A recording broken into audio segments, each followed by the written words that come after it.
Hi friends, good evening. Welcome to LTX classes. మనము year end reviews చెప్పుకుంటున్నాం కదా, పిఐబికి సంబంధించి వచ్చినటువంటి ఇయర్ ఎండ్ రివ్యూస్. దాంట్లో మనం already ministry of environment, forest and climate change year end review already మనం discuss చేసాము. ఈరోజు వచ్చేసి department of science and technology, ఎస్ఎన్టీకి సంబంధించి very important department of SNT, డైరెక్ట్గా వాళ్ళదే ఇయర్ ఎండ్ రివ్యూ ఉందన్నమాట. సో దాంట్లో ఉన్న టాపిక్స్ ఏమేమి ఉన్నాయి అండ్ వాటి రిలేటెడ్గా ఇంకా కొంచెం అడిషనల్ పాయింట్స్ మనం ఏం చూడాలి ఎగ్జామ్ పాయింట్ ఆఫ్ వ్యూలో అనేది డిస్కస్ చేద్దాం ఈరోజు, ఓకేనా. సో డిపార్ట్మెంట్ ఆఫ్ ఎస్ఎన్టీకి సంబంధించి ఇయర్ ఎండ్ రివ్యూలో first and very important topic వచ్చేసి ఇండియాకి సంబంధించి కొన్ని గ్లోబల్ ర్యాంకింగ్స్లో ఇండియా పొజిషన్ ఎలా ఉంది అని చెప్పి. సో అది మనము ఇక్కడ రిలేటెడ్ టు సైన్స్ అండ్ టెక్నాలజీవి మాత్రమే చూస్తున్నాము. దానికి సంబంధించి వాటి గురించి మనం డిస్కస్ చేస్తున్నాం. ఒకటి వచ్చేసి జిఐఐ గ్లోబల్ ఇన్నోవేషన్ ఇండెక్స్, రెండోది వచ్చేసి డబ్ల్యూఐపిఓ రిపోర్ట్కి సంబంధించింది, అండ్ మూడోది వచ్చేసి నెట్వర్క్ రెడీనెస్ ఇండెక్స్ అనమాట. సో దీనికి సంబంధించి కొన్ని ఇంపార్టెంట్ పాయింట్స్ ఏంటి అని అంటే, గ్లోబల్ ఇన్నోవేషన్ ఇండెక్స్లో ఇండియా ర్యాంక్డ్ 39th ప్లేస్లో మనం ఉన్నాము. యాక్చువల్గా మనము 2023లో 40th ప్లేస్లో ఉన్నాము. అండ్ మనము మన వన్ ర్యాంక్ పెరిగి 39th పొజిషన్కి వచ్చామన్నమాట. So 40th position in 2023, 39th ర్యాంక్కి వచ్చాము ఇన్ 2024. సో మన ర్యాంక్ ఇంప్రూవ్ అయింది గ్లోబల్ ఇన్నోవేషన్ ఇండెక్స్లో. ఇది దేనికంటే ఇన్నోవేటివ్ ఎకానమీస్లో మన పొజిషన్ ఎట్లా ఉంది అన్నది చెప్తుందనమాట ఈ గ్లోబల్ ఇన్నోవేషన్ ఇండెక్స్ అనేది. అండ్ నెక్స్ట్ వచ్చేసి ఏంటి, డబ్ల్యూఐపిఓ రిపోర్ట్ ఉంటుంది కదా, వరల్డ్ ఇంటలెక్చువల్ ప్రాపర్టీ ఆర్గనైజేషన్ ఇచ్చేటువంటి రిపోర్ట్లో ఇంటలెక్చువల్ ప్రాపర్టీ ఫైలింగ్స్లో ఇండియా ర్యాంక్ 6th ప్లేస్లో ఉంది అని అంటున్నాం. పేటెంట్ ఫైలింగ్స్లో ఇండియా ర్యాంక్ ఎంత అంటే వరల్డ్లో 6th ప్లేస్లో మనం ఉన్నాము. అండ్ నెట్వర్క్ రెడీనెస్ ఇండెక్స్ అని చెప్పి ఇస్తారు. అంటే ఇది ఏంటి అని అంటే, మన కంట్రీలో ఉన్నటువంటి నెట్వర్క్ కనెక్టివిటీ ఎట్లా ఉంది, ఐసీటీ ఇన్ఫ్రాస్ట్రక్చర్ ఎట్లా ఉంది అనేది చెప్పడానికి నెట్వర్క్ రెడీనెస్ ఇండెక్స్ అనమాట. ఇది 2019లో మనము 79th పొజిషన్లో ఉండినాం అండ్ ఇప్పుడు 49th పొజిషన్కి ఇంప్రూవ్ అవ్వడం జరిగింది, which shows that internet connectivity కానీ అది రూరల్ ఏరియాస్కి కూడా ఎంత స్ప్రెడ్ అయింది అనేది చెప్తుంది దిస్ నెట్వర్క్ రెడీనెస్ ఇండెక్స్ అనేది. అండ్ దాంట్లో ఇండియా ర్యాంక్ ఎంత అంటే లేటెస్ట్ అప్డేటెడ్ది 2024లో 49th పొజిషన్లో మనం ఉన్నామన్నమాట.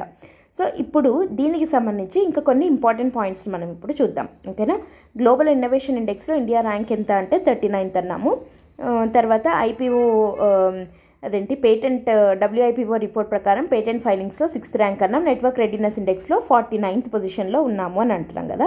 అయితే ఇక్కడ గ్లోబల్ ఇన్నోవేషన్ ఇండెక్స్కి సంబంధించి ఇంకా కొన్ని అదర్ ఇంపార్టెంట్ పాయింట్స్ ఏమేమి వస్తాయి మనకి అని అంటే, మామూలుగా మనకి ఇక్కడ ఏమంటున్నాము 39th ర్యాంక్లో ఉన్నాము అని అంటున్నాం గ్లోబల్లీ. కానీ లోవర్ మిడిల్ ఇన్కమ్ కంట్రీస్ ఉంటాయి కదా, లో మిడిల్ ఇన్కమ్ ఎకానమీస్ 38 నేషన్స్ ఉన్నాయన్నమాట వరల్డ్ వైడ్. 38 లో మిడిల్ ఇన్కమ్ కంట్రీస్లో చూసుకున్నట్టయితే మనది కూడా ఇండియా కూడా లోవర్ మిడిల్ ఇన్కమ్ ఎకానమీ కిందికే వస్తుంది. కాబట్టి ఈ 38 దేశాల్లో ఇండియా ర్యాంక్ ఫస్ట్ ఇన్ 38 లో మిడిల్ ఇన్కమ్ ఎకానమీస్ అనమాట. దేంట్లో ఇన్నోవేషన్లో గ్లోబల్ ఇన్నోవేషన్ ఇండెక్స్ లో మిడిల్ ఇన్కమ్స్లో వైజ్ చూస్తే ఇండియా ర్యాంక్ 1, ఓవరాల్గా వరల్డ్ వైడ్ చూసినట్టయితే మన ర్యాంక్ 39. అండ్ అంతేకాకుండా గ్లోబల్లో డబ్ల్యూఐపిఓ క్లస్టర్ ర్యాంకింగ్స్ అని చెప్పి ఇస్తుందన్నమాట. ఇన్నోవేషన్కి సంబంధించి ఇంపార్టెంట్ క్లస్టర్స్ ఏవే ఉన్నాయి అని చెప్పి వాటికి ర్యాంకింగ్స్ అనేది ఇస్తుంది డబ్ల్యూఐపిఓ. దాని ప్రకారం క్లస్టర్ ర్యాంకింగ్స్లో ఇండియా ర్యాంక్స్ 4th పొజిషన్లో ఉందన్నమాట ఇండియా. అంటే ఇండియా ముందు 3 టాప్ క్లస్టర్స్ ఉన్నాయి అని అంటున్నాం కదా. ఎక్కడెక్కడ ఉన్నాయి అని అంటే, ఫస్ట్ది వచ్చేసి యుఎస్లో ఉంది, రెండోది చైనాలో ఉంది, థర్డ్ది వచ్చేసి జపాన్లో ఉంది, అండ్ 4thది ఇండియాలో. సో యుఎస్లో ఎక్కడ అని అంటే, యుఎస్లో వచ్చేసి సిలికాన్ వ్యాలీ క్లస్టర్ ఉంది కదా. సో సిలికాన్ వ్యాలీ క్లస్టర్ వరల్డ్లోనే ఫస్ట్ది అనమాట. అండ్ చైనాలో వచ్చేసి షెంజన్ హాంకాంగ్ జువాంగ్జూ క్లస్టర్ ఉంది, షెంజన్ హాంకాంగ్ జువాంగ్జూ క్లస్టర్. సో ఇది 2nd ప్లేస్లో ఉంది. అండ్ జపాన్లో వచ్చేసి టోక్యో యొకోహామా క్లస్టర్. ఈ 3 top 3 clusters in the world. And 4th cluster ఇండియాలో ఉంది. So India cluster ranking wise చూస్తే 4th place, okay.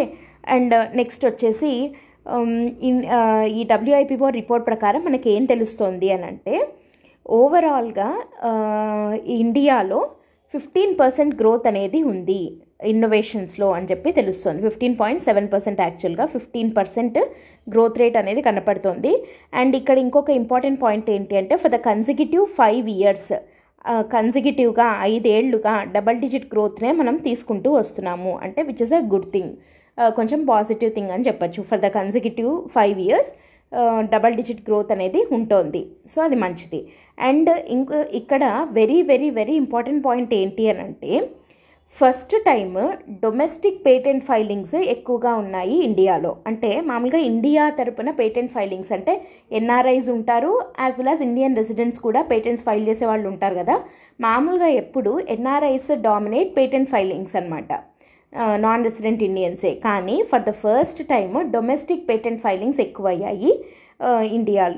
I mean దీని ప్రకారము అది ఎంత అంటే 55.2% డొమెస్టిక్ ఫైలింగ్సే అయ్యాయి అన్నమాట. అంటే డొమెస్టిక్ ఇన్నోవేషన్ అనేది ఎక్కువ అవుతుంది ఇండియాలో అనేది తెలుస్తుంది అనమాట. అండ్ దీనికి మనము ఏమేమి చెప్పచ్చు, అటల్ ఇన్నోవేషన్ మిషన్ వల్ల, లేకపోతే ఈ అనుసంధాన్ నేషనల్ రీసెర్చ్ ఫౌండేషన్ తీసుకొని రావడము, ఇట్లాంటివి అన్నీ తేవడం వల్ల ఇన్నోవేషన్ కల్చర్ అనేది ఇండియాలో రీసెర్చ్ అండ్ ఇన్నోవేషన్ కల్చర్ బాగా డెవలప్ అవుతుంది, which is reflected in the fact that for the first time domestic filings అనేవి పెరిగాయి, ఇట్ డామినేటెడ్ అని చెప్పచ్చు. ఎట్లా అంటే 55.2% ఇండియన్ రెసిడెంట్సే ఫైల్ చేయడం జరిగిందనమాట పేటెంట్స్ని. అండ్ తర్వాత ఇక్కడ ఇంకొక పాయింట్ ఏంటంటే ఇండస్ట్రియల్ డిజైన్స్ అంటాం. Patents, industrial designs, trade marks అంటాం కదా. సో వాటిల్లో ఇండస్ట్రియల్ డిజైన్స్లో కూడా మంచి గ్రోత్ ఉంది. అండ్ ట్రేడ్ మార్క్స్, టీఎం అని చెప్పి ఉంటుంది కదా ట్రేడ్ మార్క్స్, ఆ ట్రేడ్ మార్క్స్ ఫైల్ చేయడంలో ఇండియా 4th ర్యాంక్లో ఉందన్నమాట. సో ట్రేడ్ మార్క్స్ ఎక్కువగా ఫైల్ చేస్తున్నారు అంటే దాని అర్థం ఏంటి అంటే మన మార్కెట్స్ బాగా ఉన్నాయి, బాగా మంచి స్ట్రాంగ్ మార్కెట్స్ ఉన్నాయి అని చెప్పి, అంతే కదా. సో గ్లోబల్ లెవెల్లో India is in the 4th place అనమాట. అండ్ ఈ 4th placeలో ఈ ట్రేడ్ మార్క్స్ ఎక్కువగా ఫైల్ చేస్తున్నారు అన్నాం కదా. ఏ సెక్టార్స్లో ట్రేడ్ మార్క్స్ ఎక్కువగా ఫైల్ చేస్తున్నారు అంటే ఫస్ట్ వచ్చేసి హెల్త్, రెండోది వచ్చి అగ్రికల్చర్, అండ్ థర్డ్ వన్ వచ్చేసి క్లాతింగ్ అనమాట, క్లోతింగ్. ఈ 3 సెక్టార్స్లో ఎక్కువగా ట్రేడ్ మార్క్స్ అనేవి ఫైల్ అవుతున్నాయి. And very very important fact ఇంకొకటి ఇక్కడ ఏంటి మనం చూడాల్సింది అంటే patent to GDP ratio. Patent to GDP ratio, ఈ పేటెంట్ టు జీడిపి రేషియో ఎంత ఉంది ఇండియాలో అని అంటే యాక్చువల్గా 144 ఉండింది for 1 unit of GDP.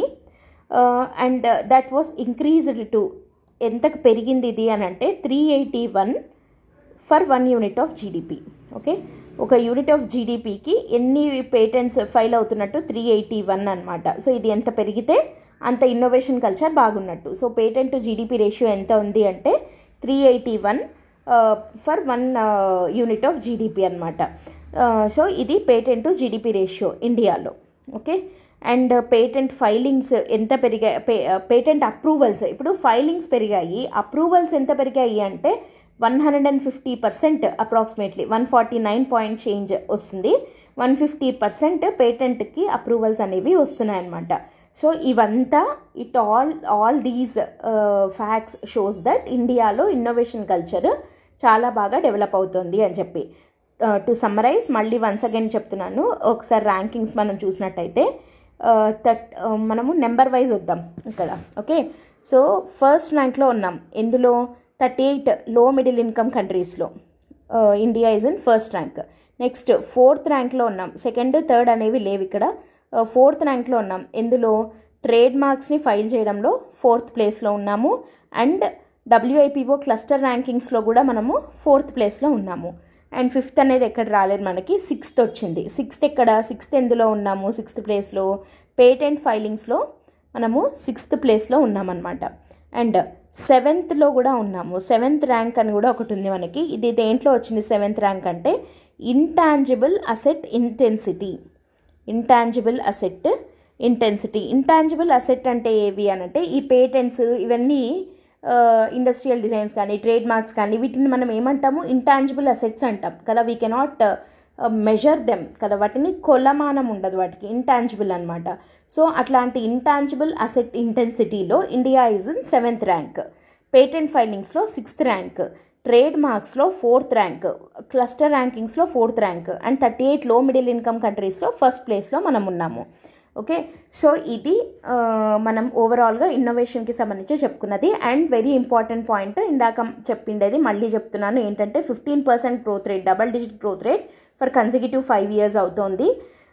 And ఇంకోటి ఏంటి అంటే ఫర్ ద ఫస్ట్ టైం, ఇట్లాంటి ఫస్ట్ టైంలవే ఎక్కువగా మనకు క్వశ్చన్ అడుగుతూ ఉంటారు. ఏంటంటే for the first time Indian residents యొక్క పేటెంట్ ఫైలింగ్స్ డామినేట్ చేశాయి with 55.2% Indian residents filing patents అనమాట. ఓకేనా, సో ఇది ఓవరాల్గా ఈ ఫస్ట్ సెగ్మెంట్, ఈ ఫస్ట్ టాపిక్కి సంబంధించిన important points. And patent to GDP ratio ఎంత ఉంది అంటే 381 ఫర్ 1 unit ఆఫ్ జీడిపి ఉందన్నమాట. ఓకే, సో ఇది first topic. Okay, let us move on to the second one. Second one is very very very important topic, national quantum mission. ఈసారి మనకి questions ఖచ్చితంగా వచ్చేవి వేటి నుంచి అంటే ఒక 4 ఇంపార్టెంట్ టాపిక్స్ ఉన్నాయి. ఆ 4 ఒక్క దాని మీద లేదా 2 మీద గ్యారంటీ క్వశ్చన్స్ వస్తాయి. ఒకటి national quantum mission, 2 national super computing mission, 4వది వచ్చేసి సెమీకండక్టర్ మిషన్, 5వది వచ్చేసి అనుసంధాన్ నేషనల్ రీసెర్చ్ ఫౌండేషన్. వీటి మీద ఖచ్చితంగా ఈ 5 ఒకటి లేదా 2 మీద డెఫినెట్గా మనకు ఒక్క క్వశ్చన్ అన్నా వస్తుంది మల్టిపుల్ చాయిస్లో. ఓకేనా, సో దాంట్లో ఇప్పుడు మనం డిస్కస్ చేయబోతున్నది నేషనల్ క్వాంటమ్ మిషన్ గురించి. ఓకే, సో ఇక్కడ క్వాంటమ్ మిషన్కి సంబంధించి కొన్ని ఇంపార్టెంట్ పాయింట్స్ మనం ఏం చూడాలి అంటే first before going to this కొన్ని ఇంపార్టెంట్ దీని రిలేటెడ్ది చూద్దాము. ఈ నేషనల్ క్వాంటమ్ మిషన్ అనేది ఎప్పటి నుండి స్టార్ట్ అయింది అని అంటే ఇట్ స్టార్టెడ్ ఫ్రమ్ 2023 ఇయర్లో స్టార్ట్ అయింది. అండ్ దీని టర్మ్ ఎంత అని అంటే 2023 నుంచి ఈ మిషన్ టర్మ్ లైఫ్ టైం ఎంత అంటే 2030 వరకు, 2023-24 నుంచి 30-31 వరకు అనమాట. ఓకే, సో టోటల్గా ది నేషనల్ క్వాంటమ్ మిషన్ ఉంది కదా, దీని యొక్క అవుట్లే ఎంత, బడ్జెట్ అవుట్లే ఎంత అంటే 6003.65 crores. దీని బడ్జెట్ ఎంత అంటే 6003.65 crores అనమాట. అండ్ దీని యొక్క మెయిన్ ఆబ్జెక్టివ్స్ ఏంటి? ఓకే, ఫస్ట్ మనము టైం లైన్ చూడాలి, ఖచ్చితంగా ఇంపార్టెంట్ ఇది. టైం లైన్ ఎప్పటి నుంచి ఎప్పటి వరకు ఈ మిషన్ ఉంటుందని, తర్వాత బడ్జెట్ చూసాము. అండ్ దీని కింద ఏమేం చేస్తారు అని అంటే ఇంటర్మీడియట్ స్కేల్ క్వాంటమ్ కంప్యూటర్స్ని డెవలప్ చేయడము అన్నది దీని యొక్క మెయిన్ ఆబ్జెక్టివ్. ఇది వెరీ వెరీ ఇంపార్టెంట్. ఈ 8 ఏళ్ల పీరియడ్లో వీళ్ళు ఎట్లా డివైడ్ చేసుకున్నారు అని అంటే ఇంటర్మీడియట్ స్కేల్ క్వాంటమ్ కంప్యూటర్స్ని డెవలప్ చేయాలి అని చెప్పి. సో ఆ 8 years పీరియడ్ని ఎట్లా డివైడ్ చేశారు అని అంటే 3 years period, 5 year period, 8 year period ఇట్లా డివైడ్ చేయడం జరిగింది. 3 year పీరియడ్లో 20 to 50 అని, 5 year పీరియడ్లో 50 to 100 అని, 8 year పీరియడ్లో 50 to 1000 అని చెప్పి. సో ఇవేంటి అని అంటే ఫిజికల్ క్యూబిట్స్ అంటాం కదా, మామూలుగా మనము బిట్స్ అంటాం. జనరల్గా కంప్యూటర్ అయితే మనము బిట్స్లో మెజర్ చేస్తాము. ఇవి క్వాంటమ్ కంప్యూటర్స్ని మనము క్యూబిట్స్ అంటాం కదా, క్వాంటమ్ బిట్స్ అని చెప్పి అంటాం కదా. సో ఎంత కెపాసిటీ ఆఫ్ క్వాంటమ్ కంప్యూటర్స్ని డెవలప్ చేయాలి అని అనుకుంటున్నారంటే ఇంటర్మీడియట్ స్కేల్వి ఎంతవి అని అంటే 50 to రేంజింగ్ ఫ్రమ్ 20 to 1000 లేదా 50 to 1000 రేంజ్లో ఉన్నటువంటి వాటిని డెవలప్ చేయాలి అన్న ఉద్దేశంతో నేషనల్ క్వాంటమ్ మిషన్ని తీసుకొని రావడం జరిగింది. And it also covers satellite based communication system over 2000 kilometers within ఇండియాలో 2000 kilometers రేంజ్లో సెక్యూర్ కమ్యూనికేషన్ కోసము, and also even long distance secure communication with other countries కూడా పాసిబుల్ అవుతుంది. అంటే విత్ ఇన్ ఇండియా 2000 kilometers వరకు అయితే, అండ్ అవుట్ సైడ్ ఇండియా కూడా long distance secure కమ్యూనికేషన్కి కూడా ఇది ఉపయోగపడతాయి. And intercity quantum key distribution over 2000 kilometers range అనే ఆబ్జెక్టివ్ తోటి కూడా ఇది స్టార్ట్ అయింది. అండ్ ఆల్సో ఇంకొక ఇంపార్టెంట్ ఆబ్జెక్టివ్ ఏంటి ఈ నేషనల్ క్వాంటమ్ మిషన్ కింద అంటే మనకి హై ప్రిసిషన్ కంప్యూటింగ్ వాటి కోసము, తర్వాత అటామిక్ క్లాక్స్ ఇట్లాంటివి ఉంటాయి కదా, అట్లాంటి వాటి కోసం అని చెప్పి అట్లాంటి వాటిల్లో మ్యాగ్నెటోమీటర్స్ అనేవి యూజ్ చేస్తాం. ఆ మ్యాగ్నెటోమీటర్స్ని జనరేట్ చేయడం కూడా నేషనల్ క్వాంటమ్ మిషన్లో పార్ట్గానే జరుగుతుందన్నమాట. సో ఇవన్నీ నేషనల్ క్వాంటమ్ మిషన్ కింద జరిగేవి. అయితే ఇక్కడ క్వశ్చన్గా అడగదగ్గవి ఏవి అని అంటే ఈ నేషనల్ క్వాంటమ్ మిషన్ కింద 4 థిమాటిక్ హబ్స్ ఉన్నాయి. ఓకే, 4 థిమాటిక్ హబ్స్ ఉన్నాయి. ఏంటేంటవి అంటే quantum computing, quantum communication, quantum sensing and metrology, quantum material and devices. ఒక్కొక్కటి ఒక్కొక్క చోట పెట్టడం జరిగిందనమాట ఈ హబ్స్ని. ఓకే, సో ఒక్కొక్క thematic hub will be under the control of esteemed organization. అవి ఏవి అంటే మ్యాచింగ్ టైప్లో అట్లా అడగచ్చు. Quantum computing will be under IISc Bengaluru కిందికి వెళ్తుంది ఇది. క్వాంటమ్ కమ్యూనికేషన్ వచ్చేసి ఐఐటి మెడ్రాస్ అండ్ సిడాట్. తర్వాత క్వాంటమ్ సెన్సింగ్ అండ్ మెట్రాలజీ వచ్చేసి ఐఐటి బాంబే కింద. క్వాంటమ్ మెటీరియల్స్ అండ్ డివైజెస్ వచ్చేసి ఐఐటి ఢిల్లీ కిందికి. సో ఇవి 4 థిమాటిక్ హబ్స్ 4 ఆర్గనైజేషన్స్ కింద, ఐ మీన్ 4 ఇన్స్టిట్యూట్స్ కింద ఫంక్షన్ అవుతూ ఉంటాయి. These institutes take care of these 4 thematic hubs అనమాట. సో ఈ 4 థిమాటిక్ హబ్స్ ఒక్కొక్కటి ఏదేది చూసుకుంటుంది అన్నది మ్యాచ్ ద ఫాలోయింగ్ లాగా అడగచ్చు. అండ్ ఓవరాల్గా ఇవి దేనికి హెల్ప్ అవుతుంది అని అంటే దాదాపు హ్యూమన్ రిసోర్స్ డెవలప్మెంట్ కోసం రకరకాల ఇన్స్టిట్యూట్స్ ఆఫ్ నేషనల్ ఇంపార్టెన్స్లో ఉన్నటువంటి రీసెర్చర్స్కి సపోర్ట్ చేయడానికి ఇది హెల్ప్ అవుతుంది. తర్వాత స్టార్టప్స్కి హెల్ప్ అవుతుంది. అండ్ ఆల్సో క్వాంటమ్ అల్గారిథమ్స్ని తయారు చేయాలి అన్నది కూడా దీని యొక్క ఫ్యూచర్ ప్లాన్ అనమాట. సో ఓవరాల్గా నేషనల్ క్వాంటమ్ మిషన్ అంటే దాని టైం లైన్ ఎంత, దాని బడ్జెట్ ఎంత, తర్వాత దాని యొక్క మెయిన్ టార్గెట్ ఏంటి అని అంటే 52,000 ఫిజికల్ క్యూబిట్స్ ఉన్నటువంటి ఇంటర్మీడియట్ స్కేల్ క్వాంటమ్ కంప్యూటర్స్ని తయారు చేయడము, and long distance secure communication for 2000 kilometres range, and also intercity quantum key distribution over 2000 kilometres range. తర్వాత లాంగ్ డిస్టెన్స్ సెక్యూర్ కమ్యూనికేషన్ కోసము, తర్వాత అటామిక్ క్లాక్స్ లాంటి వాటికి మ్యాగ్నెటోమీటర్స్ని తయారు చేయడము. అండ్ వీటినన్నింటినీ చేయడానికి 4 థిమాటిక్ హబ్స్ ఉన్నాయి. అవి ఒక్కొక్కటి ఎక్కడెక్కడ ఉన్నాయి, IISc Bengaluru, CDAC, IIT Madras, IIT Bombay, IIT ఢిల్లీలో ఏ థిమాటిక్ హబ్స్ ఉన్నాయి అన్నది చూసుకోవాలి. ఓకేనా. సో ఇది నేషనల్ క్వాంటమ్ మిషన్ రిలేటెడ్గా అడగదగ్గ పాయింట్స్ అనమాట. ఓకే, సో ఇది second topic. Let us move on to the third one వచ్చేసి ఏఎన్ఆర్ఎఫ్ చూసే కన్నా ముందు first national super computing machine చూసేద్దాము. ఆ తర్వాత మనము ఏఎన్ఆర్ఎఫ్కి వెళ్దాం, అనుసంధాన్ నేషనల్ రీసెర్చ్ ఫౌండేషన్ దానికి వెళ్దాము. Okay, so first super computing విషయానికి వద్దాం. National super computing machine first దీని బేసిక్ డీటెయిల్స్ చూసేద్దాము. ఇది వచ్చేసి 2015లో స్టార్ట్ అయిందనమాట. 2015లో ఎవరు స్టార్ట్ చేశారు? Department of science and technology along with mighty ministry. ఇవి రెండు కలిపి స్టార్ట్ చేసినటువంటి మిషన్ అనమాట నేషనల్ సూపర్ కంప్యూటింగ్ మిషన్ అనేది. అండ్ ఇవి it is jointly steered by these 2, ఏవి DST and mighty. And but this machine national super computing machine is implemented by అన్నప్పుడు C-DAC Pune వస్తుంది. ఓకే, సీడాక్ పూణే ఒకటి, అండ్ ఐఐఎస్సి బెంగళూరు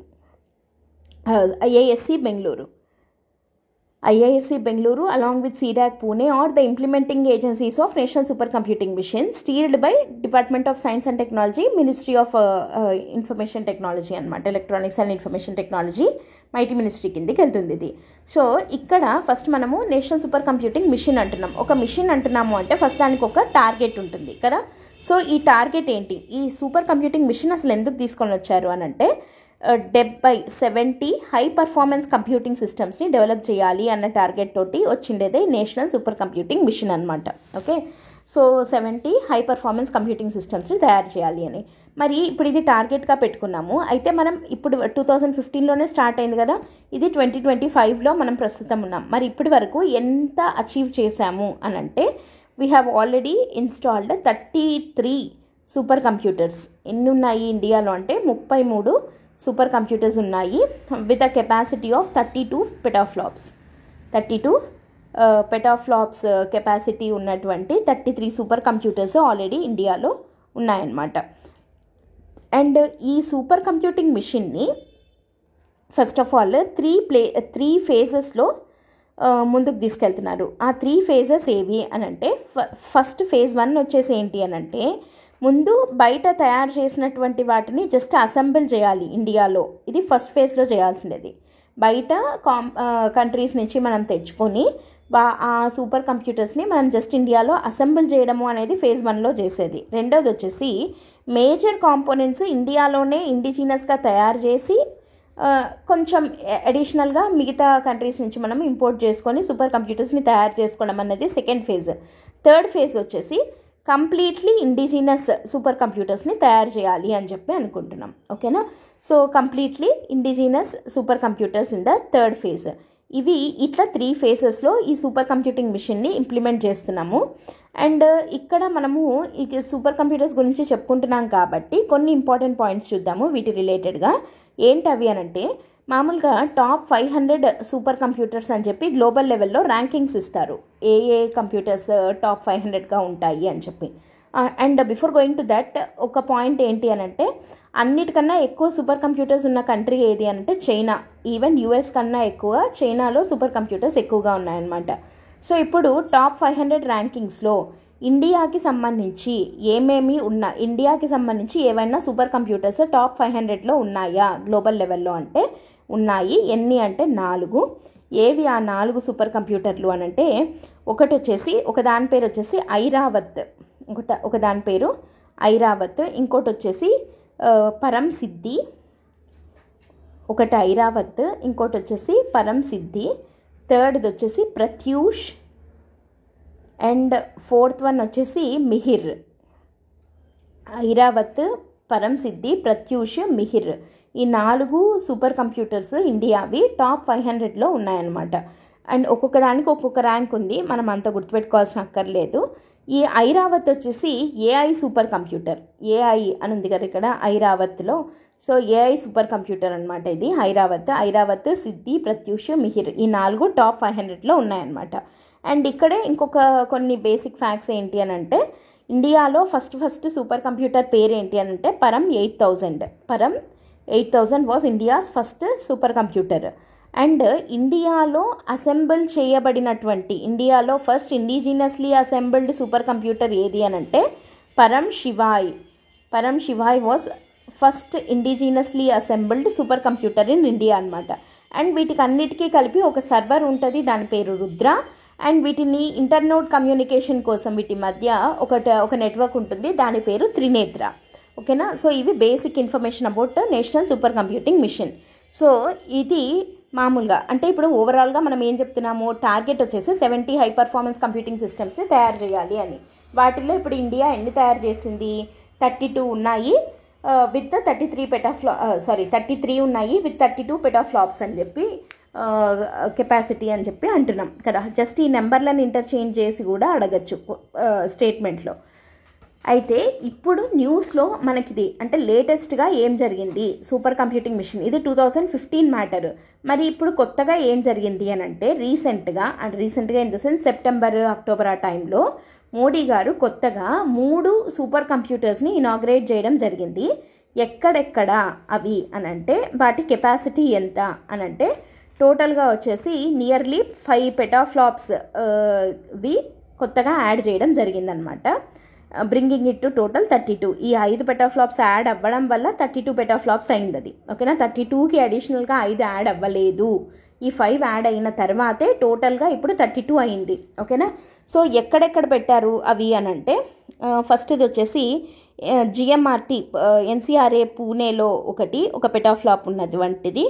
అండ్ ఐయుఏసి ఢిల్లీలో 3 petaflops capacity ఉన్నది. And third one వచ్చేసి SN Bose institute కోల్కతాలో 833 టెరాఫ్లాప్స్ మాత్రమే, ఇది పెటా కాదు టెరా. సో జిగా తర్వాత టెరా తర్వాత పెటా వస్తుంది. అట్లా 833 టెరాఫ్లాప్స్ ఉన్నటువంటి సూపర్ కంప్యూటర్ని ఎస్ఎన్ బోస్ ఇన్స్టిట్యూట్ కోల్కతాలో పెట్టడం జరిగిందనమాట. ఓకే. అండ్ టార్గెట్ ఏంటి అంటే అడిషనల్గా 2025కి 45 పెటాఫ్లాప్స్ని కొత్తగా యాడ్ చేయాలి. 45 పెటాఫ్లాప్స్ కెపాసిటీ ఉన్నటువంటి సూపర్ కంప్యూటర్స్ని 2025కి యాడ్ చేయాలి అన్నది టార్గెట్గా పెట్టుకోవడం జరిగిందనమాట. ఓకే. సో ఇక్కడ ఇవి ఒక్కొక్కటి దేనికోసం, పూణేలో ఉంది కదా ఈ 1 పెటాఫ్లాప్ది, ఇది ఎఫ్ఆర్బీస్ అంటాం, ఫాస్ట్ రేడియో బస్ అని చెప్పి. సో వాటిని స్టడీ చేయడానికి. అండ్ ఇంకోటి ఏంటిది ఢిల్లీలో ఉంది కదా 3 పెటాఫ్లాప్స్ది, ఇది వచ్చేసి అటామిక్ ఫిజిక్స్ని స్టడీ చేయడానికి, అటామిక్ ఫిజిక్స్ రిలేటెడ్ స్టడీ చేయడానికి. అండ్ ఎస్ఎన్ బోస్ ఇన్స్టిట్యూట్లో ఉన్నది వచ్చేసి ఈ 833 ఉంది కదా, ఇది వచ్చేసి అర్త్ సైన్సెస్ని స్టడీ చేయడానికి. ఓకే.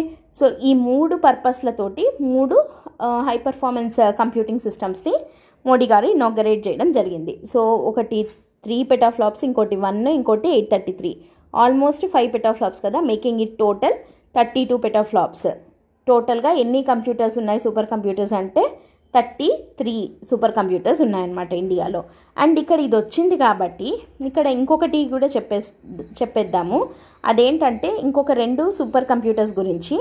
ఒక దాని పేరు వచ్చేసి ఆర్కా, ఇంకో దాని పేరు వచ్చేసి అరుణిక. ఇట్లాంటివి మనకి జనరల్గా ఎగ్జామ్లో Arka and Arunika which are in news are ఏంటివి 2 అని అడుగుతారు అనమాట. ఏమన్నా మిజైల్స్, గైడెడ్ మిజైల్స్ అనో అట్లా ఏదైనా ఆప్షన్స్ లాగా ఇస్తారు. ఈ ఆర్కా అండ్ అరుణిక వచ్చేసి సూపర్ కంప్యూటర్స్. ఆర్కా అనే దాన్ని వచ్చేసి ఐఐటిఎం పూణేలో పెట్టారు. అండ్ అరుణిక ఈజ్ ఇన్ నోయిడా అనమాట. సో ఆర్కా అండ్ అరుణిక వచ్చేసి సూపర్ కంప్యూటర్స్. ఈ ఆర్కా కెపాసిటీ వచ్చేసి 11.7 పెటాఫ్లాప్స్, అరుణికాలు వచ్చేసి 8.24 పెటాఫ్లాప్స్. ఇవి 2 కూడా దేనికి అని అంటే గ్లోబల్ ఏమంటారు వెదర్ ఫోర్కాస్టింగ్ కోసం. ఓకేనా, వెదర్ ఫోర్కాస్టింగ్ కోసము 850 crore బడ్జెట్ తోటి ఈ 2 హై పర్ఫార్మెన్స్ కంప్యూటర్స్ని మిషన్ని స్టార్ట్ చేయడం జరిగిందనమాట. వాటి పేర్లు Arka, Arunika. Okay, so Arka and Arunika అంటే సూపర్ కంప్యూటర్స్. ఓకే, వాటి కెపాసిటీలు ఎంత అండ్ అవి దేనికోసం, పర్పస్ ఏంటి అని అంటే వెదర్ ఫోర్కాస్టింగ్ కోసము, ఏమంటారు ఎక్స్ట్రీమ్ వెదర్ ఈవెంట్స్ని ప్రిడిక్ట్ చేయడానికి వాటికి. అండ్ వీటి బడ్జెట్ వచ్చేసి 850 crores. సో ఇది నేషనల్ సూపర్ కంప్యూటింగ్ మిషన్కి సంబంధించి important points. Okay, and next important topic, very very very important topic ఇది. Anusandhan national research foundation ANRF గురించి డిస్కస్ చేద్దాం. ఓకే, ఏఎన్ఆర్ఎఫ్ అనేది ఇట్ వాజ్ యాక్చువల్లీ ఇది ఒక స్టాచ్యుటరీ బాడీ అనొచ్చు. బికాస్ ఏఎన్ఆర్ఎఫ్ యాక్ట్ 2023 కింద దీన్ని తీసుకొని రావడం జరిగింది. అయితే it came in to effect from 5th February 2024. 5th February నుంచి ఇది ఎఫెక్ట్లోకి వచ్చింది. ఈ యాక్ట్ వచ్చేసి ఏఎన్ఆర్ఎఫ్ 2023 అనమాట. అండ్ దీనికి సంబంధించి very very very important points ఏంటి అని అంటే ఏఎన్ఆర్ఎఫ్కి పిఎం ఎవరు, ఏఎన్ఆర్ఎఫ్కి చైర్మన్ ఎవరు అని అంటే పిఎం. ఏఎన్ఆర్ఎఫ్కి చైర్మన్ ఎవరు అని అంటే prime minister will be the chairperson of this Anusandhan national research foundation. And దీనికి వైస్ చైర్మన్గా ఎవరు ఉంటారు అని అంటే మనకి minister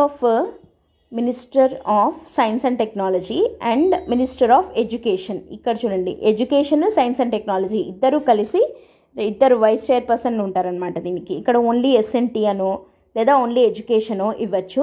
minister of science and technology, minister of education ఇద్దరు కలిపి ఇద్దరు వైస్ చైర్మన్లు ఉంటారు. And chairman will be PM. And మెంబర్స్గా ఎవరెవరు ఉంటారు అని అంటే principal scientific adviser will be there. Department of science and టెక్నాలజీకి, డిపార్ట్మెంట్ ఆఫ్ బయోటెక్నాలజీకి ఉన్నటువంటి సెక్రటరీస్ ఉంటారు. అండ్ సైన్స్ అండ్ టెక్నాలజీ రిలేటెడ్గా వర్క్ చేసేటువంటి నీతి ఆయోగ్ మెంబర్ కూడా will be a part of this ANRF అనమాట. వీళ్ళు కాక ఇంకెవరన్నా అడిషనల్గా కావాలి అని అనుకుంటే పిఎం కెన్ నామినేట్ దెమ్. ఎవరన్నా ఎక్స్పర్టైజ్ ఉన్న వాళ్ళు అట్లా తీసుకోవాలి అని అనుకుంటే పిఎం, ఎందుకంటే ఇక్కడ chairperson can nominate any persons to this ANRF అనమాట. అసలు ఈ అనుసంధాన్ నేషనల్ రీసెర్చ్ ఫౌండేషన్ అనేది ఎందుకు పెట్టారు అనంటే మనకి ఇండియాలో రీసెర్చ్ అండ్ డెవలప్మెంట్ అనేది ఎంత అధ్వానమైన పరిస్థితిలో ఉంది అని అంటే యాజ్ పర్సంటేజ్ ఆఫ్ జీడిపి చూస్తే R&D కోసం మనం స్పెండ్ చేస్తున్నది జస్ట్ 0.7% ఆఫ్ జీడిపి మాత్రమే. ఓకే, సో 0.7% ఆఫ్ జీడిపి అనేది very very very less when compare to that of developed economies like USA కానీ లేదా చైనాతో కంపేర్ చేసుకున్నా కూడా మనము వెరీ మచ్ లెస్ స్పెండ్ చేస్తున్నాము as percentage of GDP on R&D అనమాట. సో అట్లీస్ట్ ఈ 0.7%ని 2%కి ఇంక్రీజ్ చేయాలి అన్న టార్గెట్ తోటి ఏఎన్ఆర్ఎఫ్ అనే దాన్ని తీసుకొని రావడం జరిగింది. అండ్ ఇది మాత్రమే కాకుండా మనకి GERD అంటాం, gross expenditure on research and development అని. సో ఇది వచ్చేసి యాక్చువల్గా గవర్నమెంట్ ఎంత స్పెండ్ చేస్తుంది R&D మీద అంటే ఓవరాల్గా ఎక్స్పెండిచర్లో స్టేట్ స్పెండింగ్ ఎంత ఉంది అని అంటే 52% ఉంది. అంటే పెడుతున్న ఖర్చులో 52% స్టేట్ అంటే గవర్నమెంటే పెడుతోంది. పబ్లిక్ ఫండింగ్ ఎంత ఉంది అంటే 52% ఉందన్నమాట. వెరాజ్ యుఎస్, చైనా లాంటి కంట్రీస్లో చూసినట్టయితే యుఎస్లో government spending on R&D only 10% ఉంటుంది. చైనాలో government spending on R&D only 15% ఉంటుంది. వెరాజ్ ఇండియాలో గవర్నమెంట్ స్పెండింగ్ ఆన్ R&D 52% ఉంటుంది. దట్ మీన్స్ మిగతా కంట్రీస్లో చూసినట్టయితే ప్రైవేట్ ఇన్వెస్ట్మెంట్స్ ఇన్ R&D అనేది చాలా హెవీగా ఉంది. వెరాజ్ ఇండియాలో గవర్నమెంట్ స్పెండింగే ఎక్కువ ఉంది R&Dలో అని. అంటే ప్రైవేట్ ఇన్వెస్ట్మెంట్స్ ఇంటూ R&D చాలా తక్కువ ఉన్నాయి అని. కానీ యాక్చువల్గా ప్రైవేట్ ఇన్వెస్ట్మెంట్స్ R&Dలో ఉంటే ఆ ఇన్నోవేషన్ అనేది, రీసెర్చ్ అండ్ డెవలప్మెంట్ అనేది ఇంకా బెటర్గా ఉంటుంది. సో ఆ గ్యాప్ని బ్రిడ్జ్ చేయడం కోసము ANRF అనేది తీసుకొని రావడం జరిగిందనమాట. అండ్ ఇది 2023 నుంచి 2028 వరకు ఉంటుంది. అండ్ ఈ 5 ఏళ్ల పీరియడ్కి గాను అలాట్ అయిన బడ్జెట్ అవుట్లే ఎంత అంటే 50,000 crores అనమాట, 50,000 కోట్లు. అండ్ దీని కింద కొన్ని థింగ్స్ ఉన్నాయి. దట్ ఈస్ ఒకటి వచ్చేసి పెయిర్ అంటాము, ఒకటి పెయిర్, 2 మహా, రెండోది వచ్చేసి ఏస్. ఇవి 3 దేని రిలేటెడ్ టర్మ్స్ అంటే ANRF రిలేటెడ్వి. పెయిర్ అంటే ఏంటి అని అంటే partnership for accelerating innovation and research. Okay, next మహా అంటే ఏంటి అని అంటే machine for advancement in high impact areas. మూడోది ఏంటి అని అంటే ఏస్ అంటే ANRF సెంటర్స్ ఆఫ్ ఎక్సలెన్స్. ఇవి మనం ఆల్రెడీ ANRF గురించి సపరేట్గా PIBలో డిస్కస్ చేసాం డెప్త్గా, అక్కడ ఉన్నాయి, ఒకసారి చూడండి. అండ్ వీటితో పాటు కొన్ని ఇనిషియేటివ్స్ని తీసుకొని వచ్చారు ANRF కింద. ఏంటవి అని అంటే PMECRG, EV mission, IRG and international collaboration. ఏంటివి? PMECRG అంటే prime minister early career research grant. అంటే యంగ్ రీసెర్చర్స్ ఎవరైతే ఉంటారో వాళ్ళని ఎంకరేజ్ చేయడం కోసము, రీసెర్చ్ అండ్ ఇన్నోవేషన్ కల్చర్ని ఇండియాలో డెవలప్ చేయడం కోసము PMECRG తీసుకొని రావడం జరిగింది. దీని కింద ఏంటి అంటే up to 60 lakhs for a period of 3 years ఈ రీసెర్చర్స్కి ఇవ్వడం జరుగుతుందన్నమాట. And EV mission, high impact areas అన్నాం కదా ఇందాక, ఏంటది? Mission for advancement in high impact areas అని. ప్రస్తుతం ఇండియాలో హై ఇంపాక్ట్ ఏరియాస్ అంటే ఒకటి ఎలక్ట్రిక్ మొబిలిటీ, రెండోది అడ్వాన్స్డ్ మెటీరియల్స్. సో ఎలక్ట్రిక్ మొబిలిటీలో ఈ మహా మిషన్ని తీసుకొని రావడం జరిగిందనమాట, సెల్ఫ్ రిలయంట్ EV ఎకోసిస్టమ్ని ఇండియాలో డెవలప్ చేయడానికి. అంటే వేరే కంట్రీస్ మీద మనము డిపెండ్ అవ్వకుండా సెల్ఫ్ రిలయంట్గా ఎలక్ట్రిక్ వెహికల్స్ని తయారు చేసుకోవడం కోసం ఇది. అండ్ మూడోది వచ్చేసి inclusivity research grant. Inclusivity research grant అంటే ఏంటి అంటే ఈ మార్జినలైజ్డ్ కమ్యూనిటీస్ ఉంటాయి కదా, SC కానీ ST కానీ ఇట్లాంటి వాళ్ళకి, ఎస్సీ ఎస్టీస్లో అడ్వాన్స్డ్ సైంటిఫిక్ రీసెర్చ్ని ఎంకరేజ్ చేయడం కోసం అని చెప్పి వాళ్ళకి ఇంక్లూజివిటీ రీసెర్చ్ గ్రాంట్ కింద గ్రాంట్స్ని ఇచ్చి ఎంకరేజ్ చేస్తారనమాట. సో ఇక్కడ ఒక చిన్న ట్విస్ట్ చేసి ఏమడగచ్చు, SC ST అని మాత్రమే ఉంది. ఇక్కడ BC అనో, ఉమెన్ అనో, EWS అనో ఇట్లాంటి కమ్యూనిటీస్ని కూడా దీని కింద యాడ్ చేసి స్టేట్మెంట్ ఇవ్వచ్చు, కానీ అది తప్పవుతుంది. ఇక్కడ ఇంక్లూజివిటీ రీసెర్చ్ గ్రాంట్ కింద ఓన్లీ SCs అండ్ STsని మాత్రమే సపోర్ట్ చేస్తున్నారు. అండ్ వీటన్నిటి కోసము గ్లోబల్ రీసెర్చ్ బాడీస్, అంటే ఇప్పుడు మనకి ANRF ఉన్నట్టుగానే యుఎస్లో NSF అని ఉంది, తర్వాత యూరోప్లో ERC అని ఉంది, ఫ్రెంచ్లో NRA, French national research agency అని ఉంది. సో అట్లా వాళ్ళతోటి కొలాబరేట్ అవుతూ వాళ్ళ బెస్ట్ ప్రాక్టీసెస్ని మనము ఇంక్లూడ్ చేసుకుంటూ ANRFని ముందుకు తీసుకెళ్ళాలి అని చెప్పి గవర్నమెంట్ ప్లాన్ చేస్తుందన్నమాట. ఇది అనుసంధాన్ నేషనల్ రీసెర్చ్ ఫౌండేషన్ అంటే very very very important topic ఇది. పెయిర్, మహా, ఏస్ ఇవి వేటి రిలేటెడ్ అంటే ANRF, PMECRG కానీ, తర్వాత EV మిషన్, IRG, తర్వాత ఇంటర్నేషనల్ కొలాబరేషన్. అండ్ ఇక్కడ ఇంకొక ఇంపార్టెంట్ టాపిక్ ఉంది, అదేంటంటే ONOS అంటే one nation one subscription. One nation one subscription అంటే ఏంటి అని అంటే ఎవరైతే ఈ రీసెర్చ్ స్కాలర్స్ ఉంటారో వాళ్ళకి ఇంటర్నేషనల్ జర్నల్స్కి యాక్సెస్ ఉండే విధంగా, ఓకే, వాళ్ళు ఏ జర్నల్ కావాలంటే దాన్ని ఈజీగా యాక్సెస్ చేసుకునే విధంగా పర్టికులర్గా Tier 2, Tier 3 సిటీస్లో ఉన్న వాళ్ళకి ఇంటర్నేషనల్ జర్నల్స్కి వాటికి యాక్సెస్ ఉండే విధంగా వన్ నేషన్ వన్ సబ్స్క్రిప్షన్ పేరుతోటి ఒక్కసారి మనం సబ్స్క్రైబ్ చేసుకుంటే కొన్ని వేల ఇంటర్నేషనల్ జర్నల్స్కి యాక్సెస్ ఉండే విధంగా, అంటే సింపుల్గా చెప్పాలంటే democratised the access to international journals అనమాట. రీసెర్చ్ ఆర్టికల్స్ని యాక్సెస్ చేయడానికి వన్ నేషన్ వన్ సబ్స్క్రిప్షన్ అనేది కూడా తీసుకొని రావడం జరిగింది. ఇది కూడా ANRFలో భాగంగానే చేశారనమాట. సో ANRF అంటే పెయిర్, మహా, ACE, PMECRG, IRG, EV mission, international collaborations and one nation one subscription. ఈ పాయింట్స్ అన్నీ గుర్తు రావాలి. అండ్ దీని అవుట్లే ఎంత, అండ్ ఇది ఎప్పటి నుంచి ఎప్పటి వరకు 23 to 28. దీని చైర్పర్సన్ వచ్చేసి PM, వైస్ చైర్మన్స్ వచ్చేసి minister of science and technology and education, and other members ఎవరు అంటే ప్రిన్సిపల్ సైంటిఫిక్ అడ్వైజర్, తర్వాత secretaries of department of science and technology, biotechnology and NITI Aayog member working for science and technology. వీళ్ళు కాక అడిషనల్గా కావాలంటే తీసుకుంటారు. Okay, so ఇవి ANRF రిలేటెడ్ ఇంపార్టెంట్ పాయింట్స్. దీని మెయిన్ ఆబ్జెక్టివ్ ఏంటి అంటే R&D స్పెండింగ్ని పెంచాలి, పర్టికులర్గా ప్రైవేట్ ఇన్వెస్ట్మెంట్స్ని private spending on R&D encourage చేయడం కోసం అని చెప్పి తీసుకొని వచ్చినటువంటిదే ఈ ANRF. ఇది statutory body because it was established under ANRF act 2023. Okay, and ఇది ఎఫెక్ట్లోకి వచ్చిండేది February 5th, 2024 నుండి. Next topic national mission on interdisciplinary cyber physical systems, NMICPS. ఇది కూడా వెరీ ఇంపార్టెంట్ టాపిక్ మనకి. ఈ NMICPS అనేది దేనికి అంటే సైబర్ ఫిజికల్ సిస్టమ్స్ని ఎంకరేజ్ చేయడం కోసం. అసలు సైబర్ ఫిజికల్ సిస్టమ్స్ అంటే ఏంటి? Cyber physical systems are new generation of the digital systems composed of computational and physical capability that engages with the humans like never before. ఇంతకుముందు ఎప్పుడు హ్యూమన్స్ తోటి physical systems communicate అవ్వడం ఇంతకుముందు ఎప్పుడూ లేని విధంగా అయ్యేలాగా డిజిటల్ సిస్టమ్స్ని ఫిజికల్ క్యాపబిలిటీస్ని మిక్స్ చేసి సైబర్ ఫిజికల్ సిస్టమ్స్ని తయారు చేయడము అన్న ఉద్దేశంతో ఈ national mission on interdisciplinary cyber physical systems అనే దాన్ని తీసుకొని రావడం జరిగిందనమాట. సో దీని యొక్క ఆబ్జెక్టివ్స్ ఏంటి అని అంటే 3 ఆబ్జెక్టివ్స్ ఉన్నాయి. Research and development and translation research, product development, startup incubation. So ఈ ICPSలో రీసెర్చ్ అండ్ డెవలప్మెంట్ని ప్రమోట్ చేయాలి, ప్రోడక్ట్స్ డెవలప్ చేయాలి అండ్ స్టార్టప్స్ని ఎంకరేజ్ చేయాలి అన్న 3 ఆబ్జెక్టివ్స్ తోటి NMICPS అనేది స్టార్ట్ అయిందనమాట.